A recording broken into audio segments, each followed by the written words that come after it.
It was a night mission. It had been kind of a long mission, a couple hours of night vision goggles, and I was actually sitting in the right seat. I was on the flight controls. We were trail aircraft, and lead aircraft, we were heading north. Lead aircraft came over the radio and said, taking fire, braking left.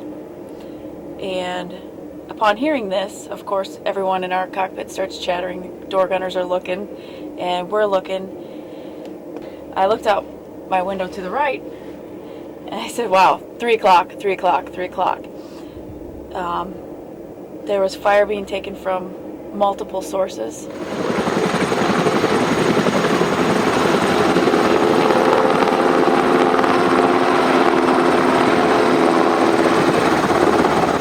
But for a moment, I paused when I was able to get the visual on the sources of fire. My first thought was, wow, I need to call home more.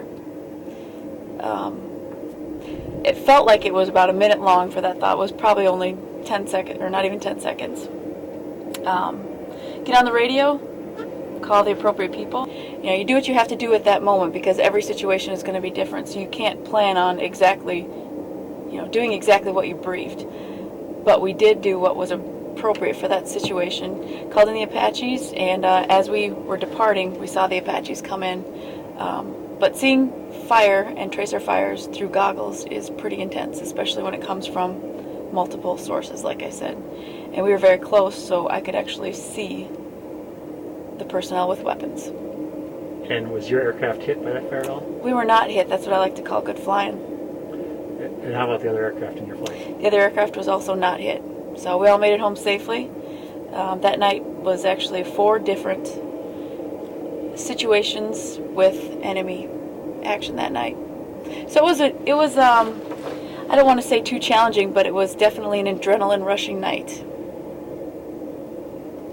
And so what's that feel like to sit there and look out the window and see somebody shooting at you? It kind of makes you mad. I don't want to use the word vulnerable, but actually my word that I want to use is invasive. It's invasive because someone is trying to take something away from you, someone that you don't even know. And you get really protective of yourself and your entire crew, your aircraft, and it's game on. Do what you got to do. Well, of course it was still intense the rest of the flight, but when we got back here, it was an adrenaline rush.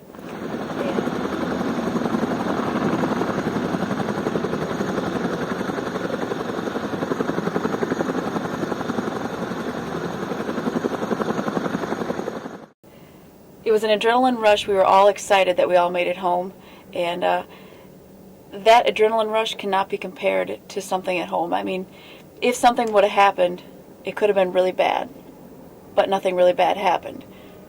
So it was almost like celebrating. We all made it home. We were excited. How do you explain that?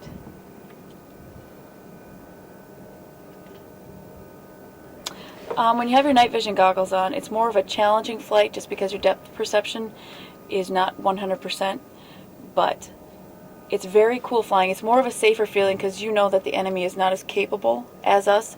I mean, maybe they have that equipment, maybe they don't, but obviously we have better equipment than they do.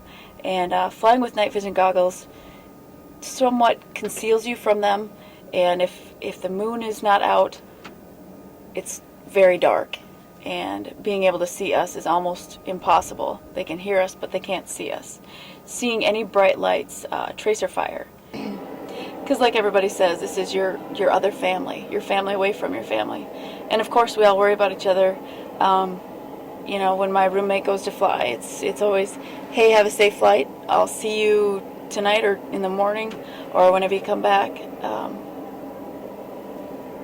Because there's always the chance of something really bad happening is not very high, but there is a chance there. Because obviously we are in a combat zone, and it's hard to be prepared for something like that, but we have to be because that's part of our job. And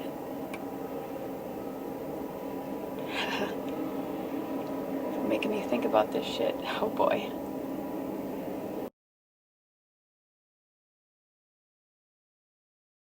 So you were saying earlier off camera that one of your aircraft got in a little bit of a firefight last night. Just wanted to ask you a little bit about that, how typical that is of the operations you guys are doing in the air. Yeah, it's not very typical.